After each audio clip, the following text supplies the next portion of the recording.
Ako se za ružu kaže da je kraljica cveća, onda bi se za Damascenu moglo reći da je kraljica nad kraljicama.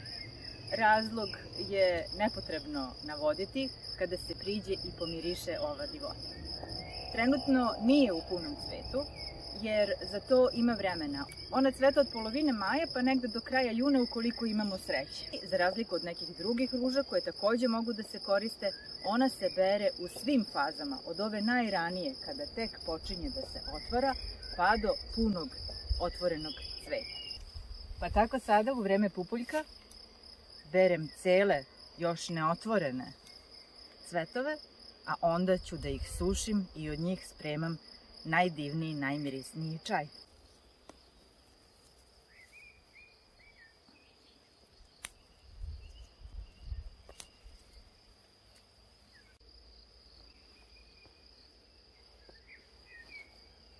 Srećom, ona u ovom delu ne bode, premda je u pitanju najbodljikavija moguće od svih ruža na svetu. Verovatno je razlog zbog koga toliko bode to da bi se zaštitila od predatora poput mene. Deluje da ih je u korpi malo, moraju da se rasporede jedna do druge, ne jedna preko druge kako bi se lepo, pravilno osušile, da ne bi potamnali. To je to. U jednom sloju raširene su potpuno i ostavit ću ih ovako prirodno da se suše.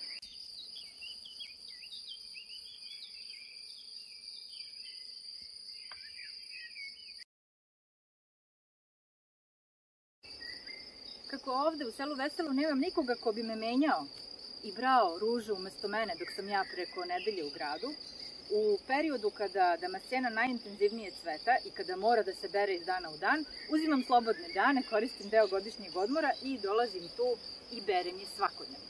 Razlog više je što su za proleće karakteristični smena sunca i kiše, pa bi svaka kiša sprala ne samo miris, nego rasula i latice svud naokolo u nepogled. Da se to ne bi dogodilo, ja sam tu i berem je bukvalno iz dana u dan. A to znači da su korpe i korpe cvetova spremne da se od njih nešto pravi i od ove ture cvetova ja ću napraviti čuveni starinski sirup od ruže. Ovaj mirisni sokić se može praviti i sa šećerom i sa medom i ja ću napraviti obe varijante, za svakog po nešto. S obzirom da je bagrem prestao da medi, ovde se sve jače čuje zujanje i pčele su se preselile upravo na ove mirisne cvetove. A to znači da moram biti veoma oprezna prilikom branja i cvetove da hvatam odozdo kako ne bih stisla i neku pčelicu.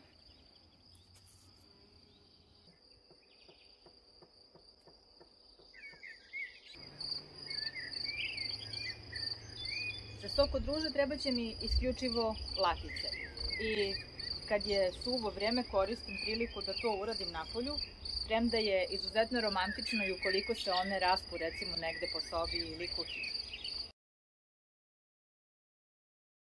S obzirom da napolju lije kiša, ja ću se fokusirati na radove u zatvorenom prostoru.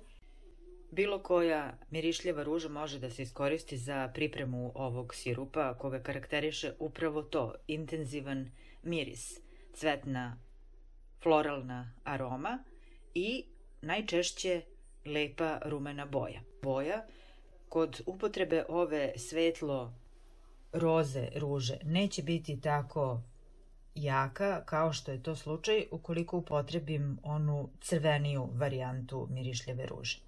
Prvi korak je da se latice odvoje od ostatka cveta, brzo provuku kroz vodu kako bi se uklonile eventualne bubice kojih zna da bude na ovoj cvetnici i slože u teglu.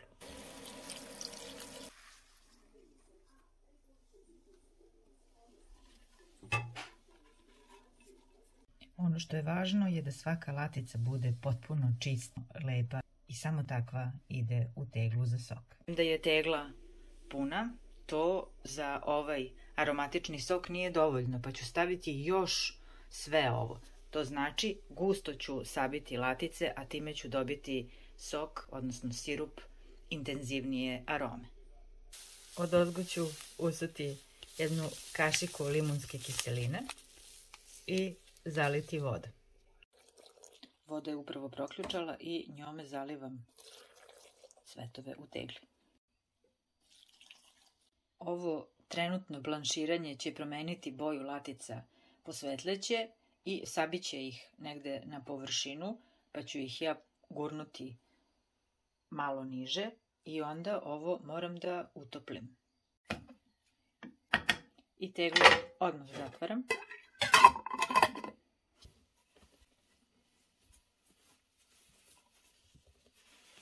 Kao neko bepče umotavam ovo da bi mi što duže ostalo toplo.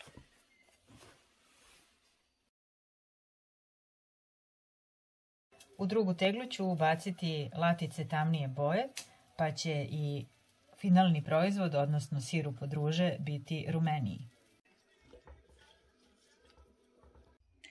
A sok od ruža u dve tegle od dve različite boje damascene izgleda ovako.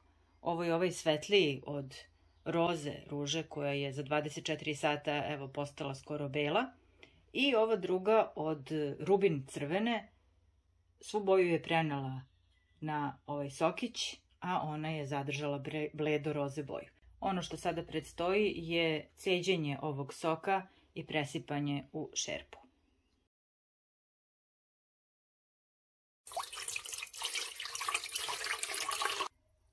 Ovo se nalazi u šerpi jer hoću da proključa, odnosno da bih napravila sirup, neophodan mi je šećer. Znači, stavljam trećinu šećera u odnosu na količinu tečnosti.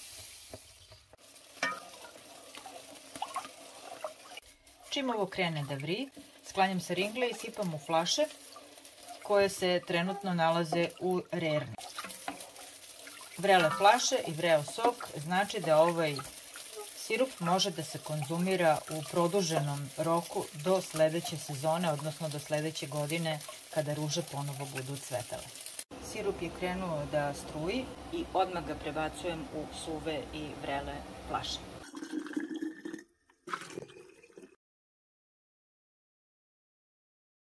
Ovu drugu turu soka ću napraviti sa medom. Jedina razlika između ovog i onog prvo napravljenog je što med neću kuvati u ovom soku, već ću ovo procediti, prokuvati, odnosno čim krene da vri, sklanjam sa ringle, u to mešam med i odmah flaširam.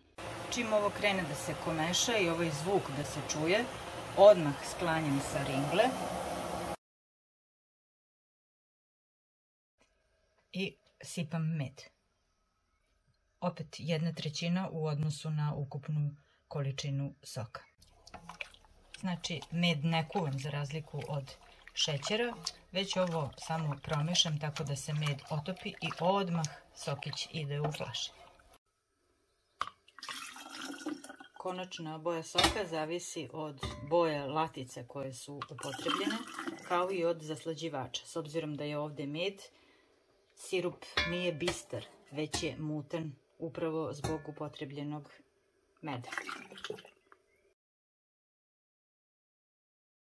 Ako se ruže uberu rano, a najavljen je sunčan i topao dan, postoji još jedan način pripreme soka od ruža, a to je da se sveže latice ubace u teglu, preliju izvorskom, odnosno hladnom prečišćenom vodom i ostave tako na suncu do uveče. Kao neka vrsta sunčanog čaja koji se sprema, odnosno toplota sunca zagreva latice koje onda prenose sve ono što treba da prenesu na vodu, odnosno budući sok.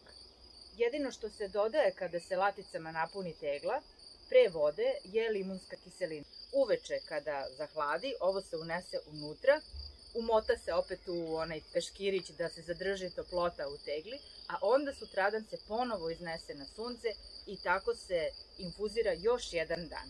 Na kraju drugog dana se ovo procedi i u to se doda šećer koji se razmuti tako na hladno i odmah se flašira. To je još jedan način na koji pravim sok od ruža i onda sam potpuno pokrivena u zavisnosti od toga kakve će vremenske prilike biti, ne zavisim od njih. Pa ako će biti hladnije vreme ili oblačno, sok pravim unutra sa onom proključalom vodom, a ako je najavljen divan vikend, onda radim to na ovaj način. Umalo da zaboravim pa da flaširam bez dodatka zaslađivača.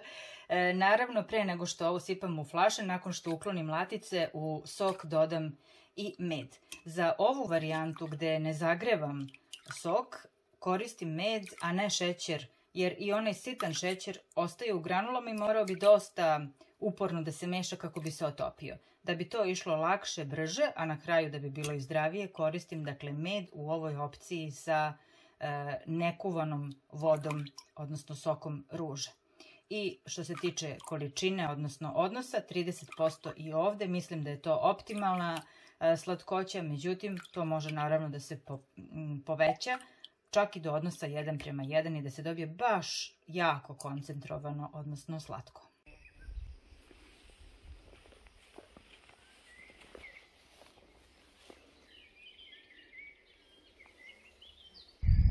Na ovo sam mislila kada sam onomad pričala o tome kako 101 rezani cvet, odnosno buket ruža, nije ono što mene fascinira.